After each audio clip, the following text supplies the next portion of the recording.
झारखंड के सियासी गलियारों में मानो हड़कंप सी मची है, ऐसी हड़कंप जिससे इंडिया अलायंस भी अछूता नहीं है। झारखंड, जहां हाल ही में हुए राज्यसभा चुनाव के नतीजों ने विपक्षी इंडिया ब्लॉक के भीतर की गहरी दरारों को पूरी तरह उजागर कर दिया है। कागजी तौर पर दोनों सीटें जीतने की बेहद मजबूत स्थिति में होने के बावजूद विपक्षी गठबंधन अपने दूसरे उम्मीदवार यानी कांग्रेस के प्रणब झा को जिताने में पूरी तरह नाकाम रहा।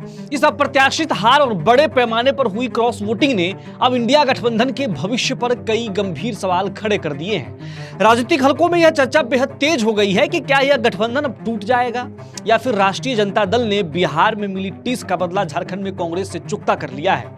इस पूरे सियासी उलटफेर को समझने के लिए सबसे पहले झारखंड विधानसभा के गणित और चुनावी नतीजों को देखना होगा।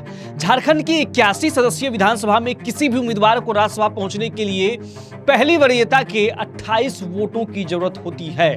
सत्ताधारी इंडिया ब्लॉक के पास कुल 56 विधायक थे, जिनमें झारखंड मुक्ति मोर्चा के 34, कांग्रेस के 16, आरजेडी के 4 और सीपीआई एमएल के 2 विधायक शामिल थे। यह संख्या बल दोनों ही सीटें आसानी से जीतने के लिए बिल्कुल पर्याप्त माना जा रहा था, लेकिन जब चुनावी नतीजे सामने आए तो समीकरण पूरी तरह बदल गए।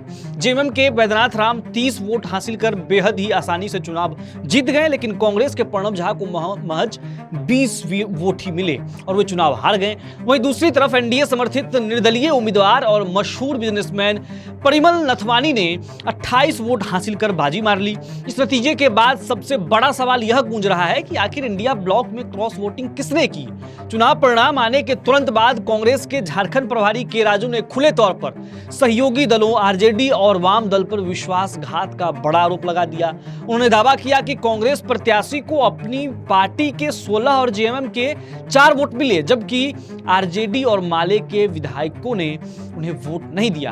कांग्रेस के इस तीखे हमले पर लालू प्रसाद यादव की पार्टी आरजेडी ने भी तुरंत और जोरदार पलटवार किया। आरजेडी ने बिहार के पिछले राज्यसभा चुनाव के समय का एक वीडियो जारी कर दिया, जिसमें कांग्रेस के ही 3 विधायक आरजेडी उम्मीदवार को वोट नहीं देने के कारण बता रहे हैं।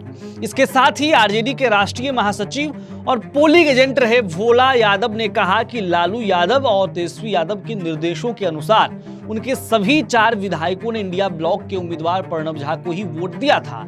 उन्होंने खुद ऑब्जर्वर के रूप में चारों को वोट दिखाते हुए देखा है। आरजेडी का मानना है कि कांग्रेस को अपने ही भीतर आत्ममंथन करने की जरूरत है। दूसरी ओर माले महासचिव दीपांकर भट्टाचार्य ने भी कांग्रेस के आरोपों को सिरे से खारिज करते हुए सीधे राष्ट्रीय अध्यक्ष मल्लिकार्जुन खड़गे को पत्र लिखकर कड़ी आपत्ति जताई है। माले ने इस हार के लिए कांग्रेस के अति उत्साह और स्थानीय स्तर पर संवाद की कमी को जिम्मेदार ठहराया है। साथ ही चेतावनी दी है कि सहयोगियों पर सार्वजनिक रूप से ऐसे आरोप लगाना गठबंधन की एकजुटता के लिए बेहद खतरनाक साबित हो सकता है। राजनीतिक विश्लेषकों का मानना है कि इस क्रॉस वोटिंग के पीछे केवल स्थानीय राजनीति नहीं है, बल्कि बिहार और झारखंड के बीच की अंतर्राज्यीय खींचतान और बदले की भावना भी शामिल है।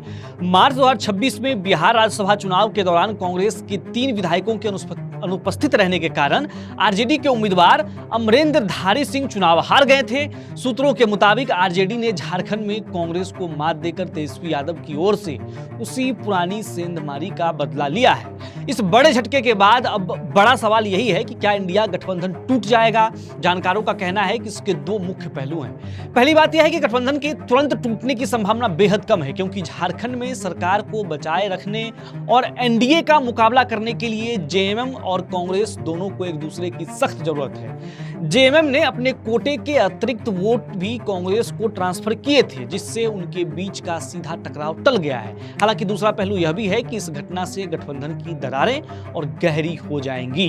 कांग्रेस का अपने सहयोगियों से भरोसा डगमगा चुका है और भविष्य में होने वाले विधानसभा चुनाव में सीट शेयरिंग को लेकर अब दोनों पक्षों के बीच बेहद आक्रामक और कटु बातचीत देखने को मिल सकती है, जैसा कि अभी देखने को मिल रहा है। दोनों ही तरफ से, या कह लें तीनों तरफ से, वाम दल की तरफ से भी, कांग्रेस की तरफ से और आरजेडी की तरफ से तीखे हमले हो रहे हैं। तीखे मतलब समझिए गद्दार, विश्वासघात। प्रेस कॉन्फ्रेंस किए जा रहे हैं, कह रहे हैं कि गठबंधन से निकालिए इन्हें। तो तीखे एकदम जोरदार हमला चल रहा है। तो इस तरह से जब मामला चल रहा है इंडिया ब्लॉक के अंदर झारखंड में, तो और उस वक्त हो रहा है जब इंडिया अलायंस का बैठक 8 जून को खत्म हुआ है और अगले महीने भी होना है हैदराबाद में। और इंडिया बैठक होने के बावजूद, इंडिया के तमाम नेताओं के बैठने के बावजूद ये स्थिति सिर्फ 10 दिन बाद देखने को मिला, तो समझिए कि क्या चल रहा है गठबंधन में। आप क्या समझ रहे हैं? अपनी राय कमेंट बॉक्स में लिखिए, चैनल को सब्सक्राइब कीजिए और देखते रहिए विट्टी चोखा।